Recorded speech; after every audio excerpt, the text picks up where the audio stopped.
Quins són aquells ingredients que detectes en aquesta història que et fan pensar que es pot convertir en una pel·lícula, en una història cinematogràfica també? Bàsicament perquè era una història que jo la veia molt atraient, no se n'havia fet res a nivell audiovisual ni a Corbera ni a la zona del Llobregat, perquè ell va actuar per tota aquesta zona, va actuar des de Molins fins a Tarragona, i llavors doncs, jo em vaig sorprendre que en la mateixa zona on hi havia la figura, la llegenda d'aquest bandoler, que no se n'hagués fet res fins llavors, no?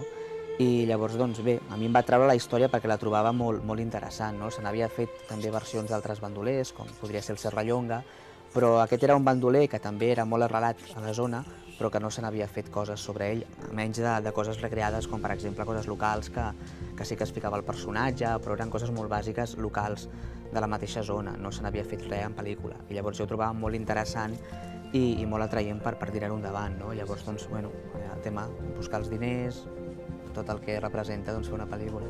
Tota aquesta feinada que m'imagino comença per una feina importantíssima de recerca històrica, que pel que diu suposo que va ser complicat, en tant que no hi havia material audiovisual i que tot era una miqueta per tradició oral, no pràcticament? Clar, era una tradició que s'ha anat explicant de generació en generació a la zona.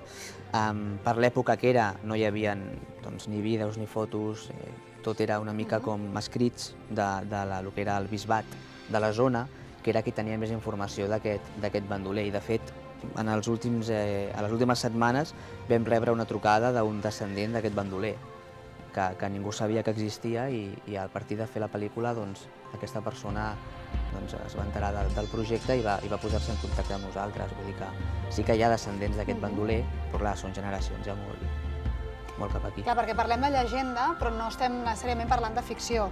Hi ha molta realitat en aquesta història i, de fet, vosaltres heu seguit una miqueta la pista d'aquesta realitat perquè les localitzacions no són casuals, heu buscat escenaris, espais on, en principi, el bandoler hi va ser. Sí, són localitzacions de la zona on ell va actuar, on ell va fer crims, on ell va robar, va assaltar, vull dir, tota aquesta zona sí que és la real. Sí que hi ha localitzacions que, evidentment, pel pas dels anys, que ara estan modernitzades i restaurades, s'han hagut de falsejar altres llocs, però la majoria, el 90% diria de les localitzacions, és purament real del que és la llegenda d'aquest bandoler.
Coneixes la història del Josep Sàbat? Josep, què? Un bandoler que actuà per aquestes terres.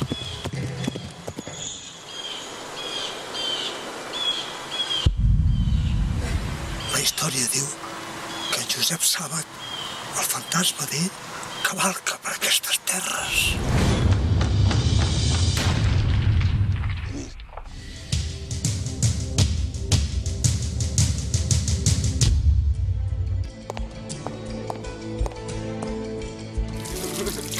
Digue'm una cosa, Josep.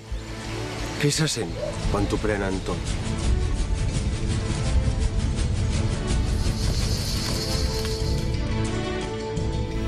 El cas és que el cruel i el temut Josep Sàbat va donar la seva vida per amor.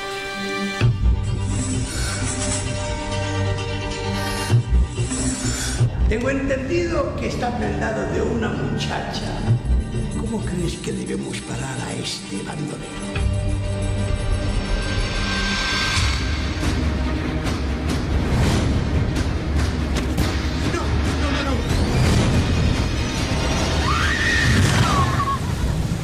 Vaja, vaja. Al final has vingut.